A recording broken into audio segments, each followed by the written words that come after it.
Selamat pagi saudara sekalian, Salam. Saya berharap kita mengikuti ibadah ini selalu dalam perlindungan Tuhan. Kita harus percaya bahwa Tuhan selalu ada bagi kita dan Dia tetap berkuasa dari dulu sampai sekarang dan selama-lamanya. Sebelum ibadah dimulai, mari kita satukan hati kita, memohon agar kita merasakan lawatan Roh Kudus. Dan hari ini kita semua mengalami Tuhan. Dan kita yang mengikuti ibadah ini mendapat kekuatan dan pengharapan baru. Bapak Ibu sekalian, mari kita berdoa bersama-sama. Tuhan, kami mengucap syukur kepadamu, berkat kemurahan-Mu lah kami ada di sini untuk mengikuti ibadah online ini. Kiranya Tuhan lawat semua umat-Mu yang mendengar dan melihat ibadah ini. Mereka mendapat kekuatan baru dan mendapat pengharapan baru dalam Tuhan, sehingga mereka bertambah imannya.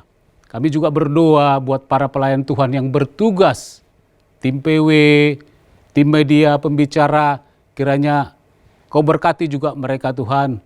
Kami tahu jerih lelah mereka ya Bapa, kiranya Kau memberkati pembicara, sehingga ketika dia membawa pemberitaan firman, Tuhan yang memberitakan dan yang mendengarkan sama-sama diberkati.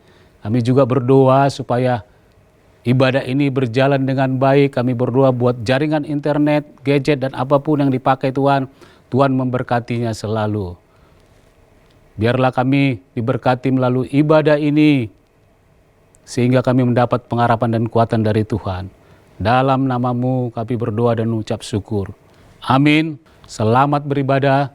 Tuhan Yesus memberkati. Shalom Bapak Ibu yang terkasih dalam Tuhan. Jumpa lagi pada ibadah kita pada pagi hari ini. Saya percaya setiap kita dalam keadaan baik dalam pemeliharaan Tuhan. Mari pada pagi hari ini kita datang untuk memuji dan memuliakan Dia. Kita berikan pujian kita yang terbaik buat Tuhan. Amin. Mari sama-sama kita satukan hati untuk memuji dan memuliakan Dia. Haleluya, haleluya. Kami datang untuk menyembah-Mu ya Tuhan.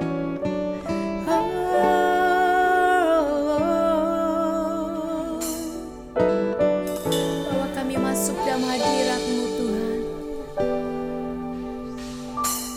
Penuhi hatiku dengan hadir-Mu. Ku rindu memandang wajah-Mu oh Tuhan, di dalam kekudusan-Mu. Bawaku dekat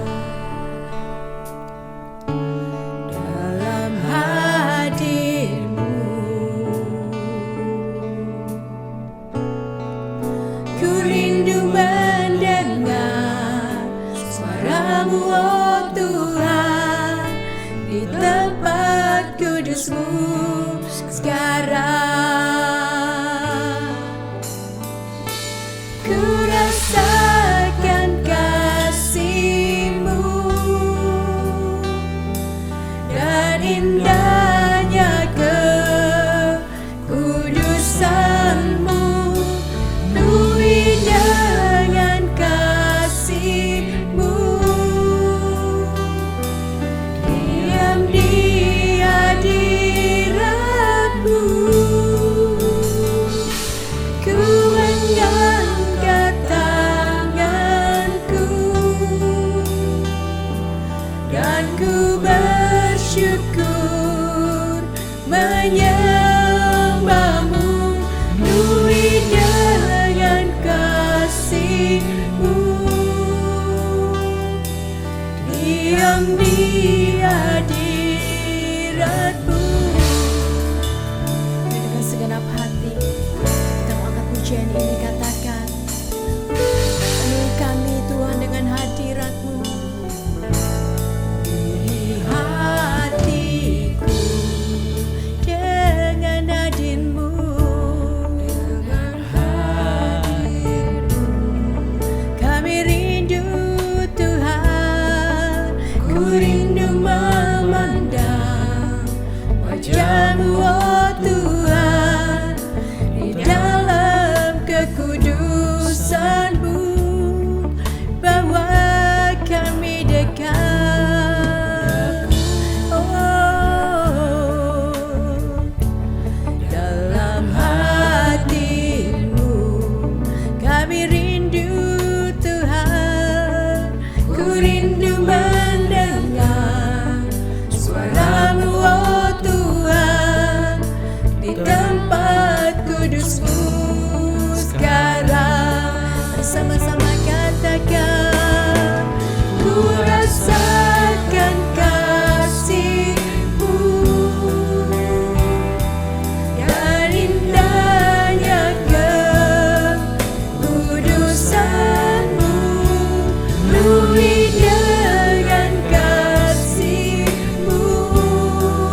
Mari saya menjemput setiap kita untuk berdiri dan kita bernyanyi dan bersuka cita.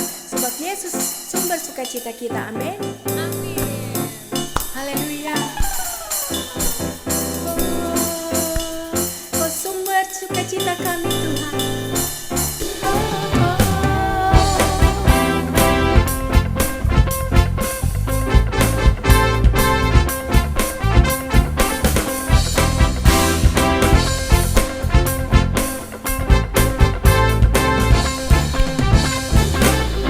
Kesukaan yang ceria hanya ada padamu.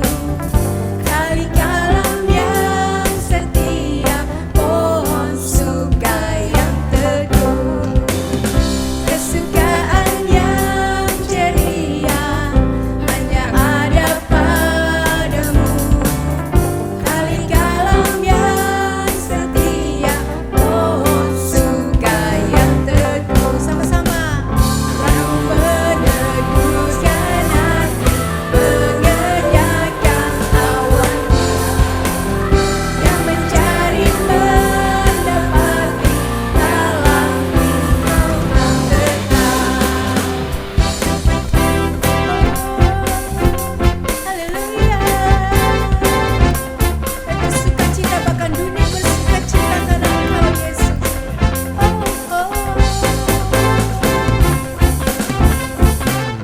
Kesukaan yang ceria hanya ada padamu. Kali kalam yang setia, pohon suka yang teguh. Lampu menembuskan hati, mengenyangkan tawar yang mencari mendapati dalam lindungan tetap. Yang mencari mendapati dalam lindungan tetap. One more time. Yang mencari mendapati dalam lindungan tetap. Haleluya. Sukacita kami Tuhan. Haleluya. Mari kita datang bersyukur kepada Tuhan, sebab Dia Raja di atas segala raja. Amin. Oh, sebab Dialah kebenaran kita.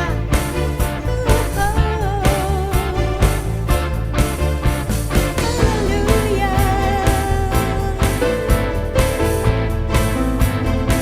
Bersama-sama kita nyanyikan. Kami datang bersyukur kepadamu Tuhan, Raja kami, Allah kami.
kita mempersiapkan hati kita untuk mendengarkan kebenaran firman Tuhan.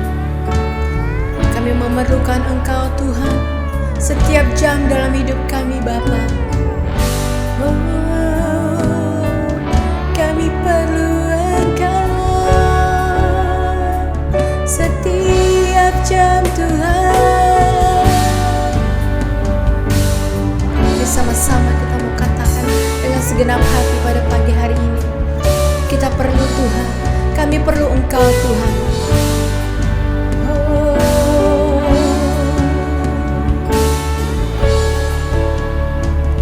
Kami perlu Engkau Tuhan.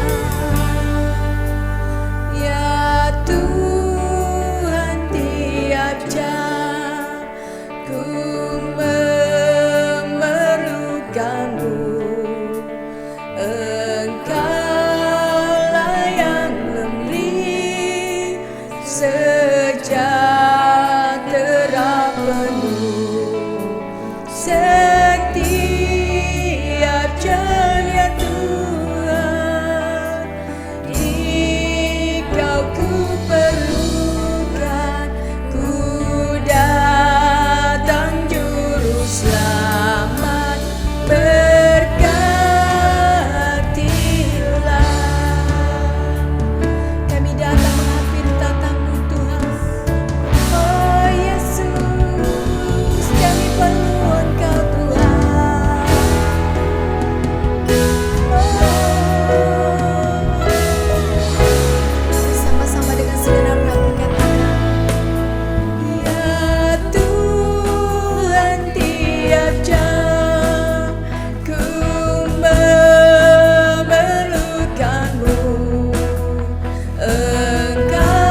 Kami datang untuk mendengarkan kebenaran firman-Mu ya Tuhan.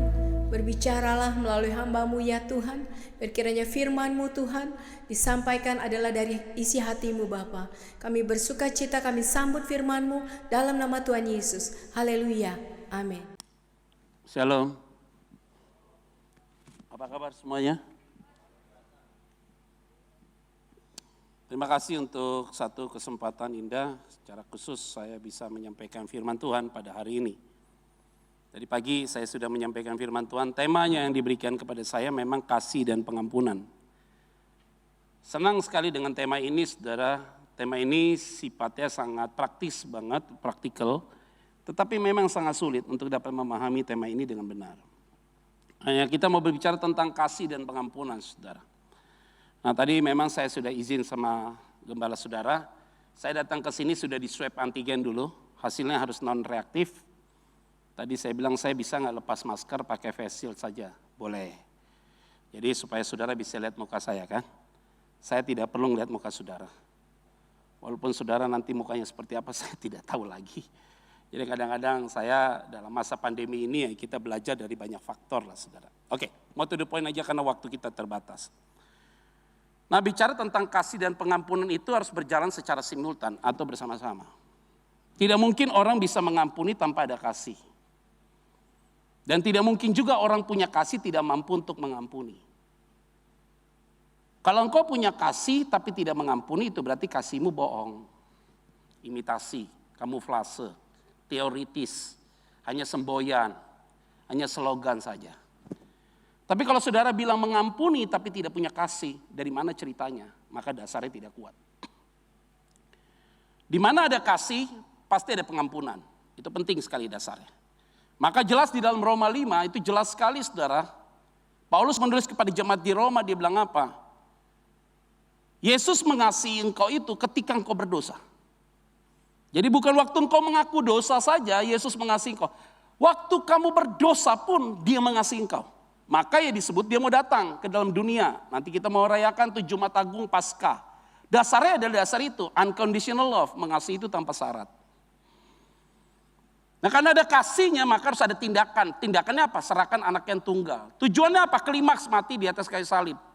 Dan di atas kayu salib untuk apa? Menebus saudara. Dan kenapa harus disalib? Karena pemerintahan Roma. Kalau hanya disalib nggak ada artinya tanpa keluar darah. Maka darahnya itu menebus dosa saudara.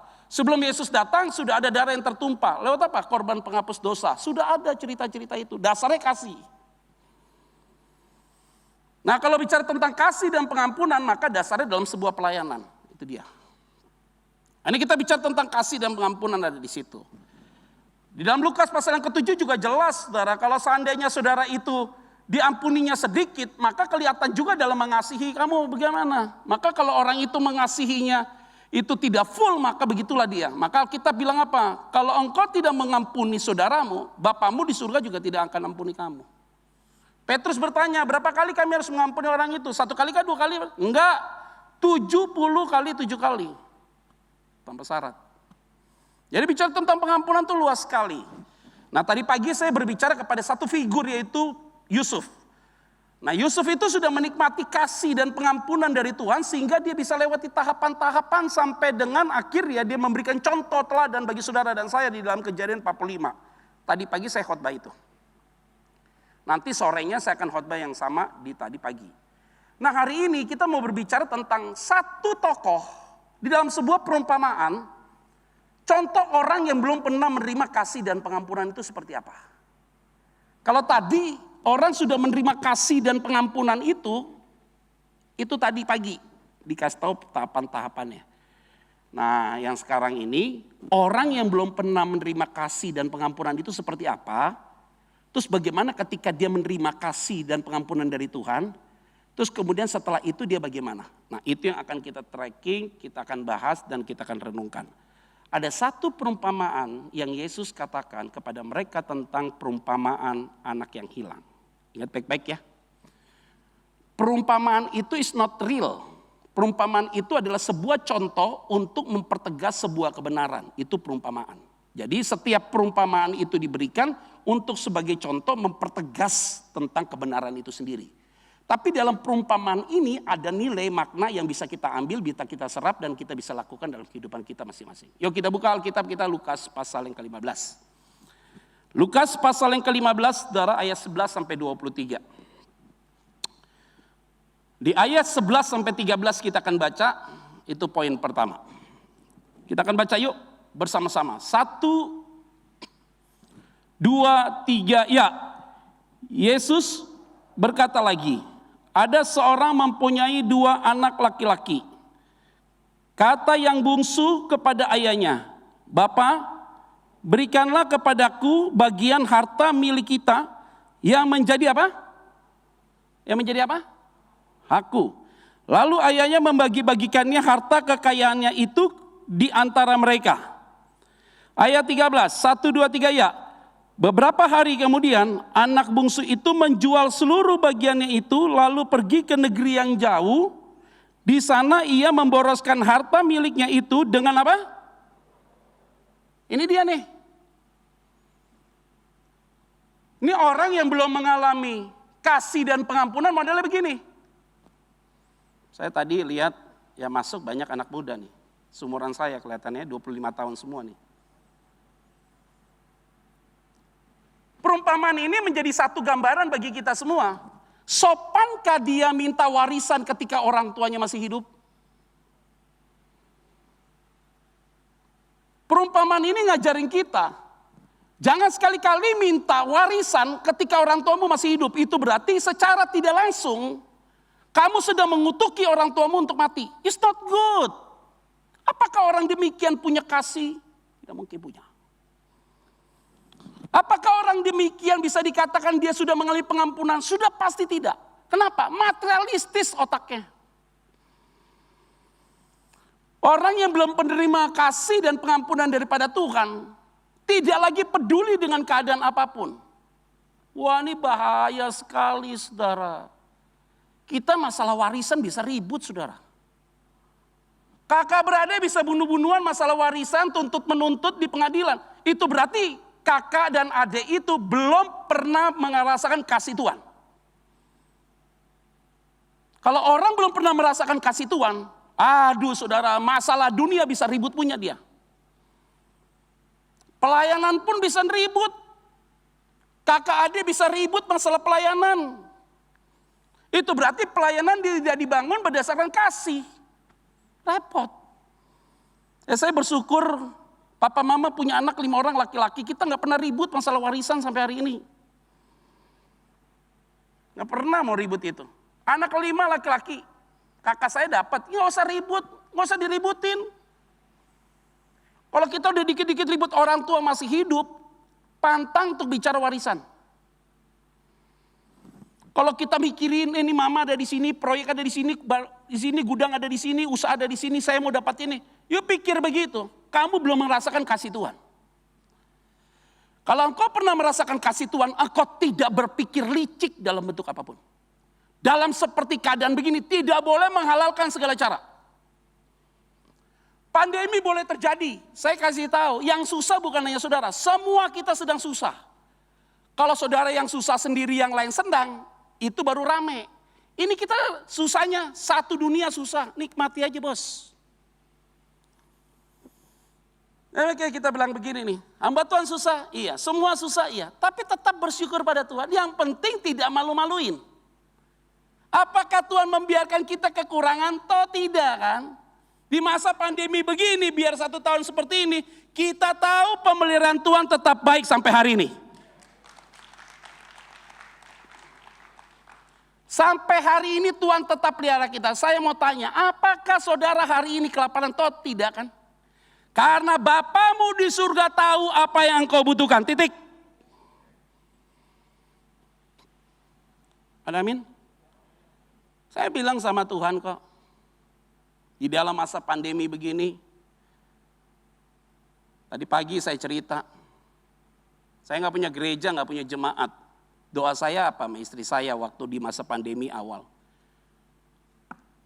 Jangan matikan kami hikmat. Jangan stop untuk tidak urapi kami. Selalu urapi kami setiap saat. Hanya itu doa aja doa.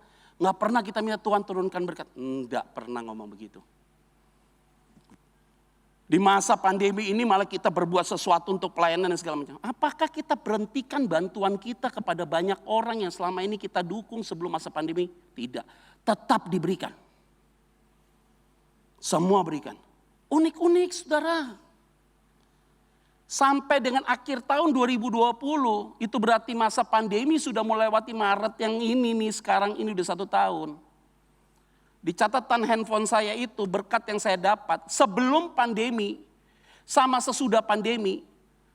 Sebelum pandemi dan di masa pandemi. Di masa pandemi ini berkat saya bisa lebih dibanding dengan masa sebelum pandemi, bahkan lebih 30%. Saya pikir-pikir unik loh. Di masa pandemi ini kita bisa beli ruko, bisa buat studio. Duitnya dari mana? Saya juga nggak tahu. Yang saya tahu saya punya Tuhan yang luar biasa. Gereja ini di masa pandemi bisa beli rumah di samping tadi Pak Robin ceritakan. Kenapa? Karena tidak bicara uang Pak, Bu. Gereja nggak akan mungkin bicara uang. Kita nggak usah pikir-pikir duit ini, duit udah, tenang saja. Dekat dengan Tuhan, engkau sudah merasakan kasih Tuhan yang begitu luar biasa. Yang engkau tidak bisa kerjakan, menyelamatkan dirimu, mengampuni dirimu. Engkau tidak bisa kerjakan, hanya Tuhan yang bisa mengerjakan untuk mengampuni engkau, untuk menyelamatkan engkau. Itu berarti yang sulit saja Tuhan bisa kerjakan, apalagi masalah dunia. Terlalu gampang Tuhan berbuat dalam hidup saudara dan saya. Ada amin? Siapa yang yakin sampai hari ini Tuhan masih tolong kita? Dan siapa yang yakin sampai kapanpun Tuhan tetap tolong kita? Berikan tepuk tangan buat Tuhan Yesus ya. Anak bungsu ini, Pak, bagi hartaku dan bagianku dijual sama dia foya-foya. Model kayak gini pasti belum merasakan kasih Tuhan. Pasti ya model kayak gini gampang kok, ini orang belum kasih Tuhan. Dikit-dikit ngomong uang, dikit-dikit ngomong uang. Ya kok pikirannya materialistis sekali ya. Saya punya anak 2, cewek dua-duanya. Satu mau SMP kelas 2, yang satu lagi adik Shalom, kelas 5 mau kelas 6 ya. Yang nomor pertama itu anak saya nomor pertama ketika kami hidup dalam pernikahan kami sedang berjuang. Jadi anak yang lahir di masa-masa sulit itu biasanya mentalnya mental baja. Anak yang kedua ini kami ada di dalam kondisi ekonomi yang lebih baik lah. Beda sekarang udah besar kalau lagi pergi ke mall. Ya nomor 1 kalau pergi ke mall, lihat barang, papi boleh nggak pi? Ini kayaknya mahal ya, gitu tuh yang nomor 1. Tenggang rasanya tinggi. Nomor 2 nggak Pak, ambil aja taruh di kasir. Lahir dari kandungan yang sama, caranya beda. Pembinaannya beda, karakternya beda. Lihat ya. Tetapi bersyukurnya tidak keluar dari koridor. Masih ada tahapan-tahapan normal. Nah ini penting. Kalau orang mengasihi, sudah merasakan kasih Tuhan, dia butuh makan, dia butuh hidup, tapi nggak norak. Dia sudah merasakan kasih Tuhan, tapi dia sadar diri. Karena setiap apa yang dia terima hari ini, dia belajar untuk bersyukur dengan apa yang sudah Tuhan buat dalam hidup dia. Lebih baik saudara kata Amsal, dapat berkat dikit-dikit ditabung jadi kaya raya. Untuk apa engkau dapat berkat banyak, tapi hidupmu tidak tenang. Lebih baik makan sekerat roti dengan penuh ucapan syukur, daripada makan daging dengan perbantahan. Tapi lebih enak lagi makan daging dengan ucapan, maunya begitu. Ayo pilih yang mana? Padang berumput hijau bersama Lucifer atau lembah kekelaman ada Yesus. Maunya yang mana? Padang berumput hijau ada Yesus. Itu dia manusia. Kasih Tuhan itu luar biasa saudara. Saya pikir-pikir ya, kenapa ada orang kerja kok gak dapat apa-apa. Lakukan ini gak dapat apa-apa, dapat ini. Jangan-jangan ada kutuk yang belum tuntas. Baca Ulangan pasal 28. Ada berkat dan kutuk, coba dianalisa. Kenapa begini ya? Kok keluarga yang ini, omnya gila, antinya gila, keponakannya gila. Kutuk ini jangan-jangan belum dituntaskan. Belum merasakan kasih Tuhan. Kasih Tuhan itu menutupi tadi firman Tuhan katakan. Sejauh timur sampai barat. Kenapa tidak dari barat sampai timur? Tapi sejauh timur dari barat. Matahari terbit di timur terbenam di barat. Kenapa ke tubir laut paling dalam? Dasar laut bisa dijangkau. Tubir laut tidak bisa dijangkau karena bagian dalam. Artinya Tuhan mengajarkan kita. Dosamu bukan hanya diampuni. Dilupakan dan tidak pernah diingat-ingat kembali. Ada amin nggak saudara? Kalau orang sudah merasakan kasih Tuhan, beda. Makanya saya selalu bilang begini, saudara gereja, saudara berani buka onsite, itu luar biasa. Di Jakarta gereja besar nggak berani. Tapi kalau ke mall makan bisa 2 jam tanpa masker, ya ajaib pertolongan Tuhan. Ini ibadahnya 1 jam 15 menit loh. Saya hanya dikasih khotbah 30 menit doang loh. Jaraknya tuh space kosong. Udah aman punya nih. Kalau saudara kenal bukan dari gereja ya, dari luar, jangan dibawa ke gereja. Protapnya sudah jelas, pakai masker, face shield, semua tes segala macam dan segala macam. Saya mau sampaikan, hati-hati saudara. Maka semua yang di tempat ini saya punya keyakinan di atas dan di bawah. Yang ikut ibadah sudah pasti merasakan kasih Tuhan. Kalau enggak mungkin datang. Dan saudara yang hari ini datang, karena memang saudara selalu menikmati kebaikan Tuhan. Lihat dampaknya ya. Kita baca yuk. Dampaknya 17, 1 ayat aja. 17 itu apa di situ? Orang yang tidak merasakan kasih Tuhan, greedy, rakus, minta warisan sebelum waktunya, jual, main pelacur. Itu kan dicatat di dalam Alkitab, main pelacur ini, bungsu ini. Dia main pelacur, foya-foya, mabok, segala macam. Ayat 17 kita baca yuk. 1, 2, 3, ya. Lalu ia menyadari keadaannya. Katanya betapa banyaknya orang upahan Bapakku yang berlimpah-limpah makanannya. Tetapi aku di sini apa? Saya kasih tahu. Orang yang belum menerima kasih dan pengampunan pada Tuhan. Yang tadi rakus, greedy dan duniawi, materialistis segala macam. Dampaknya apa? Hidupnya tidak pernah sukses. Kelaparan dia, susah sekali hidupnya. Kayak saya bilang ya, yang masih muda, jangan minta warisan kepada orang tua yang masih hidup. Lancang tuh namanya. Saya nggak pernah minta warisan sama orang tua saya. Karena memang udah nggak ada lagi warisannya. Adalah rumah di Cinere. Tapi saya bilang sama kakak saya nomor 2, gue urus deh surat rumahnya semua biaya dari gue gak apa-apa. Udah lewat pengadilan kemarin tanggal 12, udah lolos menang, tanggal 14 ini eksekusi harusnya. Udah ganti nama deh, pakai nama lo dah, bagi dia tuh gak apa-apa. Gak apa-apa juga, saya gak pernah mau ribut masalah kayak gitu. Kakak-kakak saya sekolahkan di Amerika, saya enggak tuh di Indonesia. Gak pernah saya nuntut, harus sekolah di Amerika, enggak. Ada duit saya terbang sendiri ke luar negeri. Toh sampai hari ini puji Tuhan, bermegalah dalam Tuhan. Ya ada rumah, oke puji Tuhan, dikasih rumah lebih baik. Dulu rumah saya tuh kecil lah, kemana-mana deket, toilet deket, ruang tamu deket, situ aja. Manggil istri gak usah teriak, "Ma, yuk." Gitu. Sekarang puji Tuhan dikasih rumah lebih baik lagi. Manggil istri, "Ma, aku bingung, aku tersesat." Ya. Nikmati aja, gak usah ribut-ribut, santai aja. Kalau orang sudah menerima kasih dan pengampunan pada Tuhan, santai aja bos. Lapar ada, tapi ada burung yang Tuhan berikan buat saudara. Ada aja pemeliharaan Tuhan. Dan hari ini engkau tidak akan dibuat Tuhan kelaparan.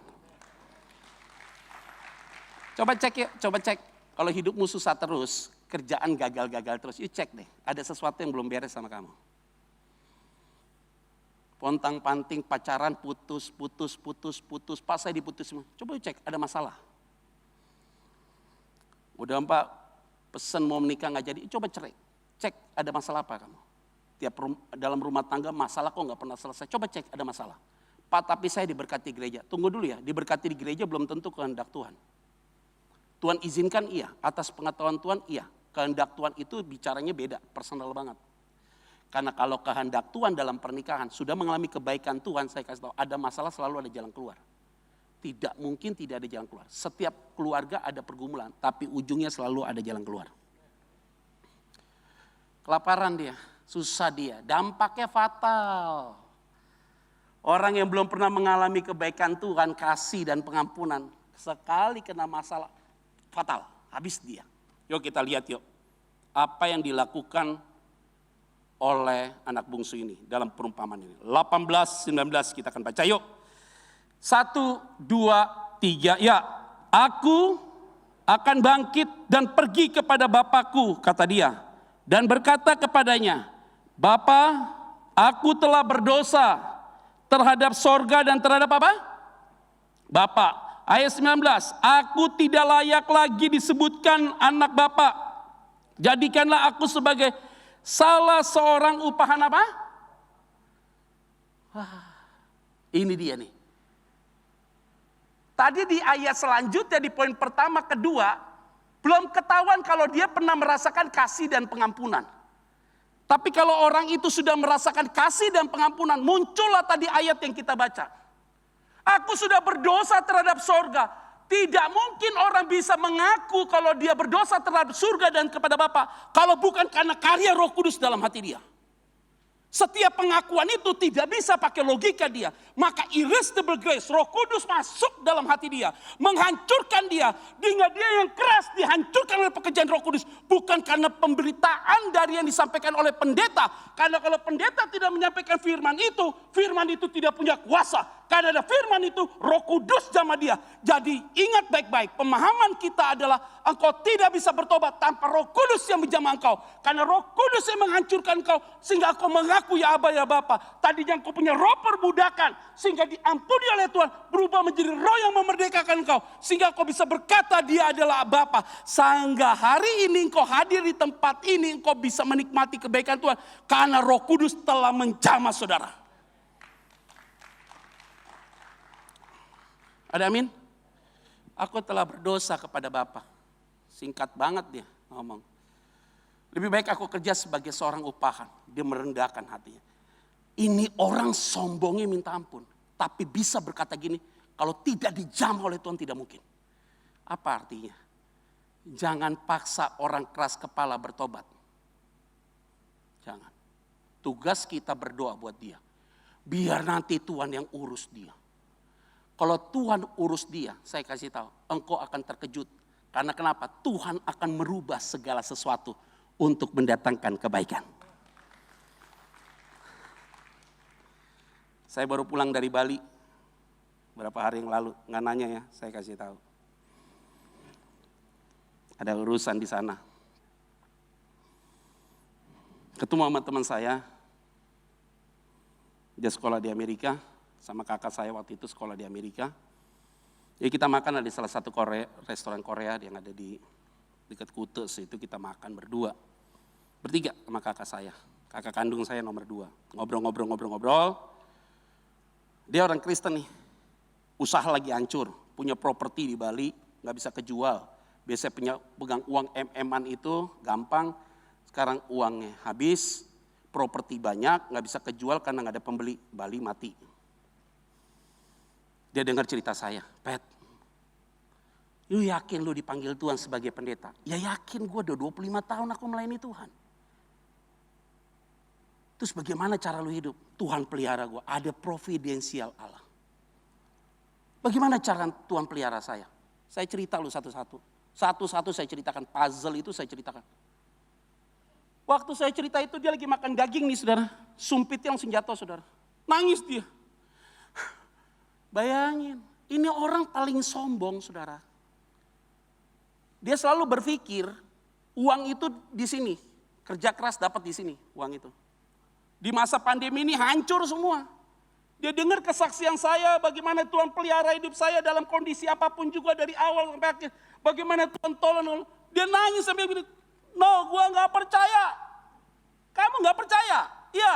Kenapa dia bilang gak percaya? Karena dia ditutup hidupnya dia oleh ilah zaman ini. 2 Korintus pasal yang keempat.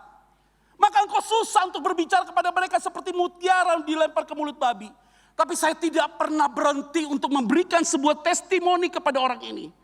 Gua gak pernah berdoa jadi orang Kristen. Istri gua pekerja di gereja Pet di Bali ini. Gua tidak pernah berdoa. Bapak gua masukkan sekolah gua di Amerika supaya gua jadi pastor. Tapi gua tidak mau karena gua dipaksakan. Hari ini gua dengar kesaksianmu. Dia nangis saudara seperti anak kecil. Ini orang gak pernah nangis. Nangisnya seperti anak kecil. Dia bilang, Pet lu buru-buru pergi kenapa? Gua takut ketemu lu besok gua jadi pendeta.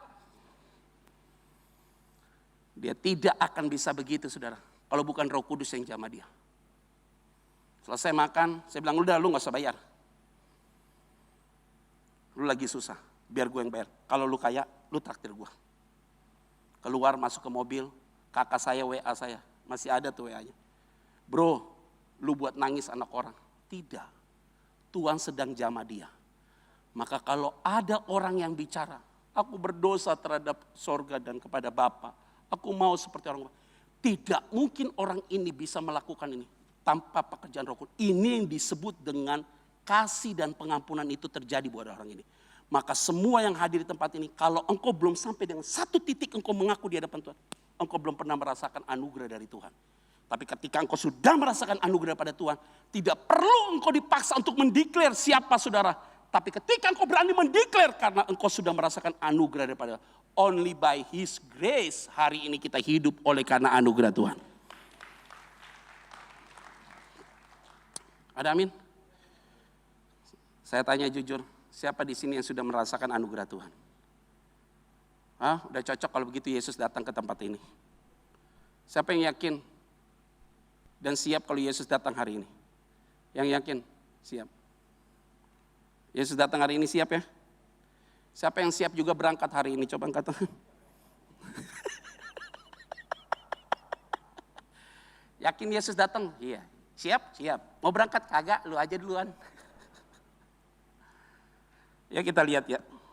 Ayat 20, ayat 21, ayat 22. Hebat banget ini saudara. Ada kasih yang tanpa syarat. Waktunya tinggal 2 menit. Kita baca yuk. 1, 2, 3, ya. Maka bangkitlah ia dan pergi kepada bapaknya. Ketika ia masih jauh, ayahnya telah melihatnya. Lalu tergeraklah hatinya oleh belas kasihan. Ayahnya itu berlari mendapatkan dia lalu merangkul dan mencium dia. Ayat 21 kata anak itu kepadanya, Bapa, aku telah berdosa terhadap sorga dan terhadap Bapa. Aku tidak layak lagi disebut anak Bapa. Kita begitu saudara, ketika kita jatuh dalam dosa, belum menerima pengampunan, kita menerima anugerah Tuhan, kita ngomong, gua gak pantas lah Tuhan, sebenarnya gue jadi pendeta nih, gue gak pantas. Sebenarnya saya ini gak pantas masuk surga Tuhan. Karena engkau yang memantaskan aku dan engkau yang membuat aku layak di hadapan Tuhan. Kalau kita ini hari ini gak ada yang pantas, saya gak pantas, saudara gak pantas, aku gak pantas disebut sebagai anak Bapa. Apa yang dikatakan di ayat 22, tetapi ayah itu berkata kepada hamba-hambanya, lekaslah bawa kemari jubah yang terbaik, pakaikanlah itu kepadanya dan kenakanlah cincin pada jarinya dan sepatu pada kakinya. Benar firman Tuhan katakan di dalam Yesaya, dosamu seperti merah, seperti kirmisi, seperti putih seperti salju. Dosamu seperti kain kesumba akan menjadi putih seperti bulu domba. Artinya hari ini ketika engkau merasa jijik dan tidak pantas, saya mau sampaikan, Tuhan akan siapkan pakaian yang terindah, segala sesuatu yang terindah. Dia tetap mengasihi saudara dalam kondisi apapun juga. Seburuk apapun dosa yang engkau lakukan hari ini, Tuhan akan memulihkan saudara.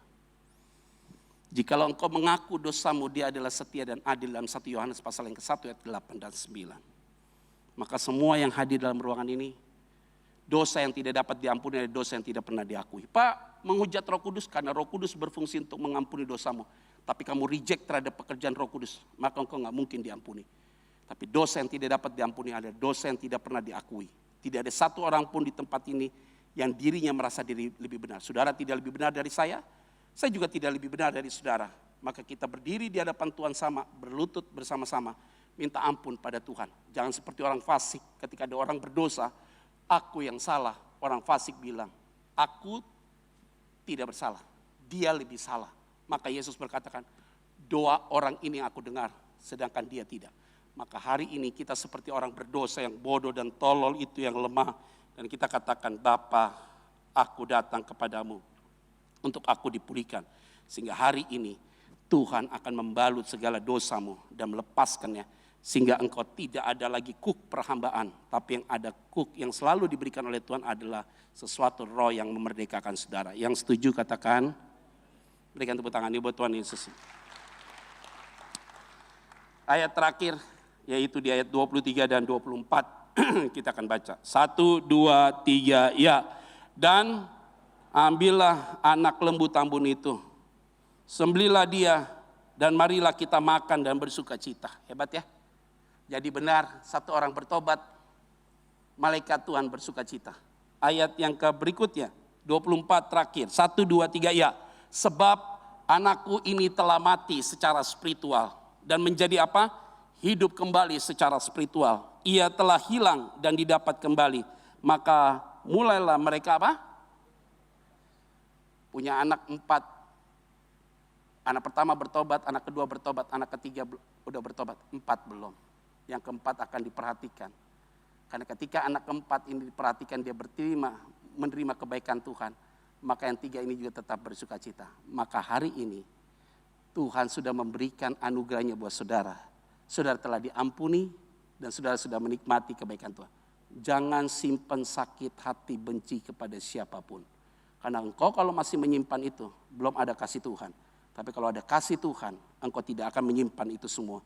Karena engkau mau menjadi orang yang sungguh-sungguh sudah dimerdekakan oleh Tuhan. Selamat hari Minggu, Tuhan Yesus memberkati kita semua. Shalom.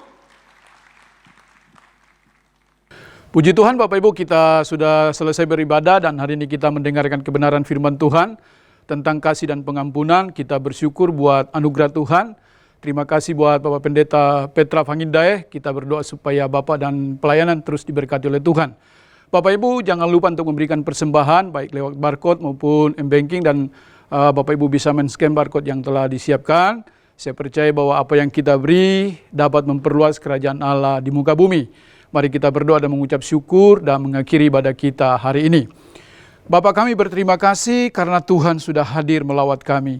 Kami percaya kebenaran firman-Mu hari ini yang kami dengar memerdekakan kami.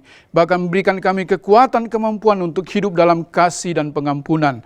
Terima kasih Bapa, berkati hamba-Mu yang sudah menjadi berkat bagi kami. Tuhan pakai Pak Petra dalam pelayanan.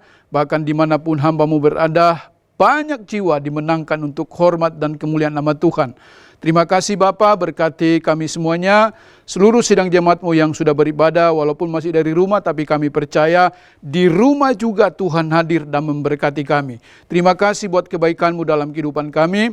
Kami berdoa buat bangsa dan negara kami Indonesia, mari Tuhan berkati Indonesia, berkati pemerintah kami dari pusat sampai daerah, khususnya buat penanganan COVID dan juga vaksin yang telah dikirim ke seluruh provinsi. Biarlah Tuhan memberkati tim medis, para dokter, para tim perawat yang boleh melaksanakan semuanya. Berkati Presiden Pak Jokowi dan juga jajarannya menteri, kami serahkan dalam tangan Tuhan. Kami berdoa buat seluruh sidang jemaat-Mu dimanapun berada, Tuhan lawat. Yang sakit Tuhan sembuhkan, yang lemah Tuhan kuatkan, yang susah Tuhan hibur, yang sedang membutuhkan pertolongan, jalan keluar dalam keuangan, kesehatan, kekuatan, Tuhan buat mujizat.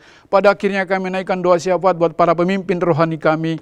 Kami terus menyerahkan Om Julius, Tante Julia, Tuhan memberkati, beri kesehatan, kekuatan.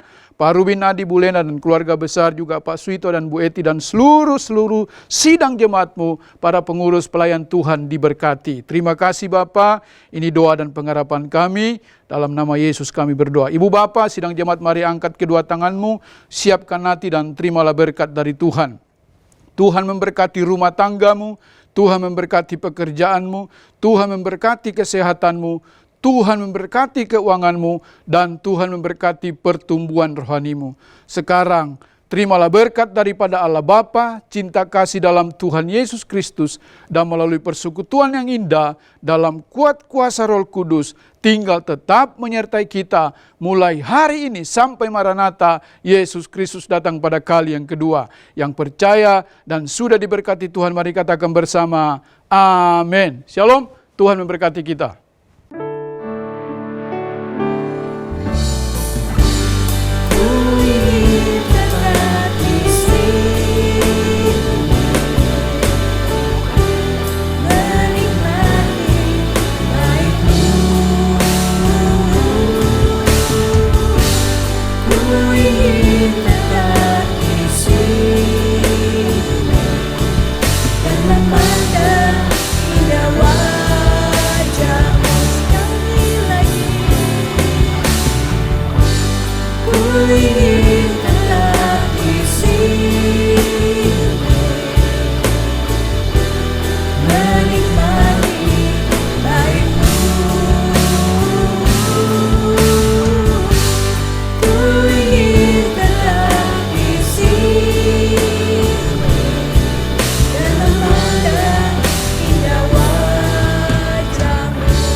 kita sudah selesai. Selamat hari Minggu, Tuhan Yesus memberkati. Shalom.